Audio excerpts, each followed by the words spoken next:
Hello, I'm going to explain as straightforward and as simple as I can Charlie from the Silver Eyes trilogy, and basically I'm just going to get right into it. Charlie has a twin brother named Sammy, her father Henry and the mother. Now Charlie was taken and offed by FNAF family diner. Fredbear's closed and Henry couldn't get over the grief of losing his daughter, and the mother took Sammy and moved away as Henry cried over a toy doll named Ella, basically pouring his agony into this doll, treating it like a daughter, making memories. Now that's important, remember that. Now Henry was convinced his little doll was Charlie. So Henry built a robot for each important stage of life: baby, a toddler, teenager, and then an adult. Now these were Charlie in each stage of her life. Henry poured his grief into these robots. The first Charlie, the littlest, was made with Henry's broken heart and he cried all the time. The next Charlie was built when Henry had gone a bit loopy and believed that these robots were actually Charlie and basically became delusional. Now this Charlie was desperate for a father's love. The next Charlie questioned everything. This was because Henry realised he'd gone a bit mad and begged Aunt Jen to remind him what was real and what wasn't. However, the fourth Charlie, the adult Charlie, wasn't properly made. Henry's sadness had finally turned into rage, and Henry was full of rage when making the adult Charlie. And because of this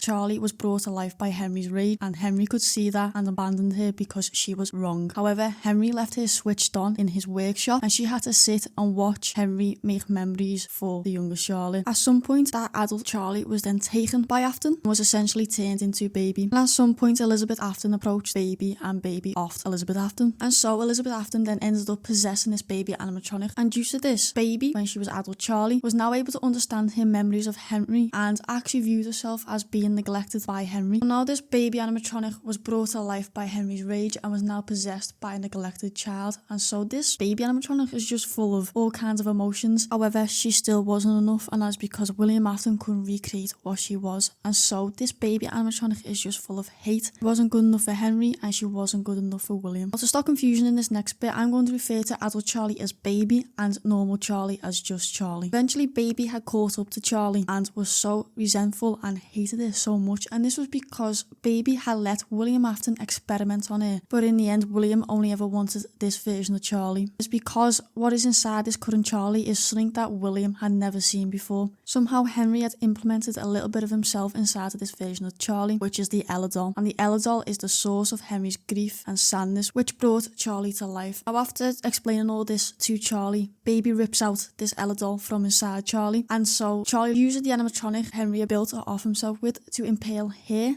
the Ella doll, and Baby on. Charlie was never meant to be alive in the first place. Now at the end of the novel, one of Charlie's friends, John, goes and visits her grave and Henry's grave, and it is implied that standing off in the distance is Charlie beckoning John to come towards her. However, in the graphic novel we see that it actually is Charlie. But anyway, do you remember when I was saying earlier about memories being important? Well, all of Charlie's memories that she experienced were manufactured by Henry. However, Charlie did come across as real enough to be able to be put into school like any other kid. She had friends. Charlie didn't even know she wasn't real. Her whole life was real to her, and the only people that knew she wasn't real was Henry and Aunt Jen. Charlie remembered her own abduction, but instead of her being taken, she was convinced it was Sammy who had been taken instead. It wasn't just her memories that were manufactured by Henry to make her seem real. It was also things like her blood. Now in the Silver Eyes, Foxy cuts Charlie, and Clay, who was a police officer and is also one of Charlie's friend's dads, tests the blood and it comes back as fake. And in the Twister ones, Clay tells John this, and this leads them to assume that it was actually William Afton's blood and William Afton had faked his death. However, it turns out it was Charlie's blood.